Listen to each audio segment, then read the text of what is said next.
और अपने खेल से टोक्यो में लोगों का दिल जीतने वाली भारतीय महिला हॉकी टीम टोक्यो से भारत लौट चुकी है। टीम की सदस्य वंदना कटारिया भी बुधवार को अपने घर हरिद्वार लौटी। देहरादून में वंदना का एयरपोर्ट पर ढोल नगाड़ों के साथ भव्य स्वागत किया गया।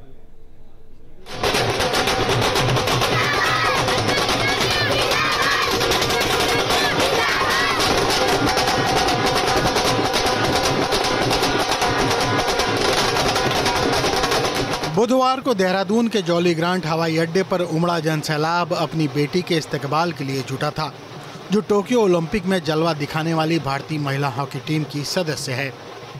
वंदना के स्वागत में ढोल नगाड़े बज रहे थे।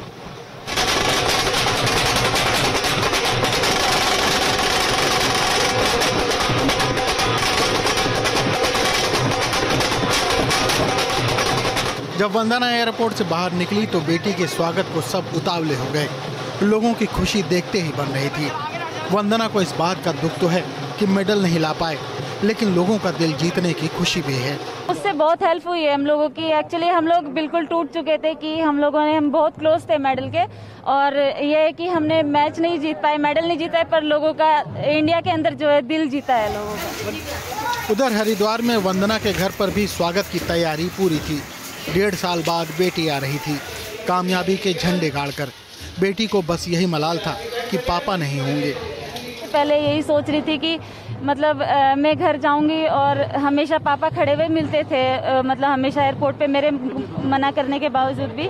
बट अभी अगर ये घर में जाऊंगी तो वो जगह देख के मुझे मतलब पता नहीं मैं कैसे खुद को कंट्रोल कर पाऊंगी जहाँ पे वो रहते थे। और फिर वो पल भी आया जब वंदना हरिद्वार में अपने घर पहुँच गई।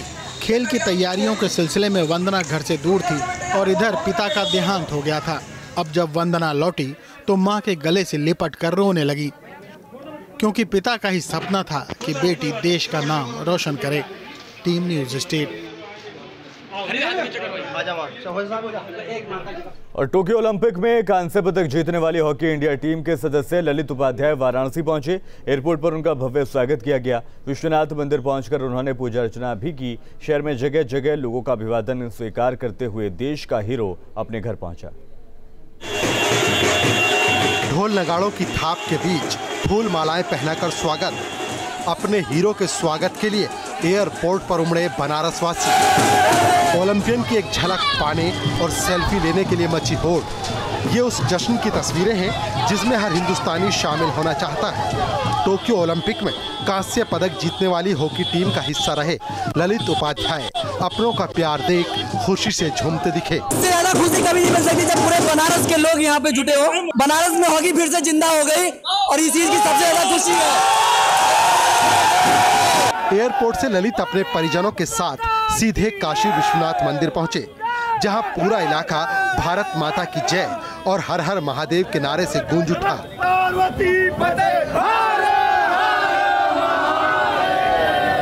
मंदिर में दर्शन पूजन के बाद ललित ने अपनी उपलब्धि के लिए बाबा का आभार जताया।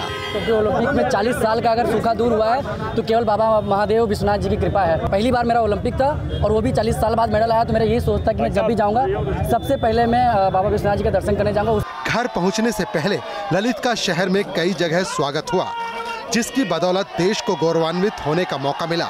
उसके पिता कितने खुश होंगे ये शब्दों में बयान नहीं किया जा सकता। आगे का सपना अब उनके ऊपर है, आगे अगला ओलंपिक खेलें, हाँ गोल्ड लाएं। घर पहुंचने पर ललित को उनके दोस्तों, रिश्तेदारों और प्रशंसकों ने कंधे पर उठा लिया।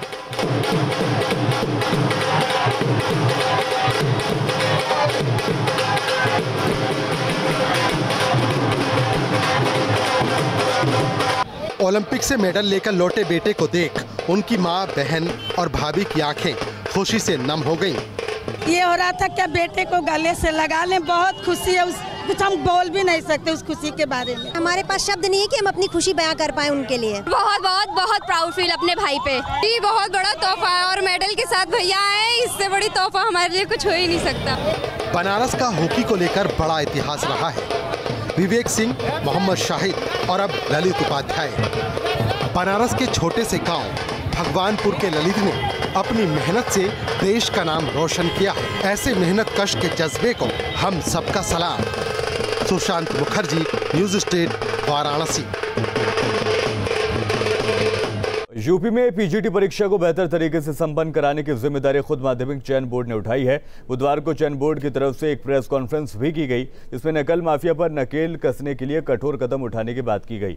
माध्यमिक चयन बोर्ड सदस्य का यह कहना है कि अगर परीक्षा में धांधली या नकल अब कोई और मामला आता है तो उसके लिए कड़ी कार्रवाई की जाएगी। यहाँ तक कि सरकार के पास एनएसए के तहत कार्रवाई का भी प्रस्ताव भेजा जाएगा। अब कोई इस तरह की गड़बड़ी करेगा तो कठोरतम कार्रवाई, यहाँ तक कि चयन बोर्ड राष्ट्रीय सुरक्षा कानून के लिए भी प्रस्तावित करेगा शासन को कि ऐसे लोग जो प्रदेश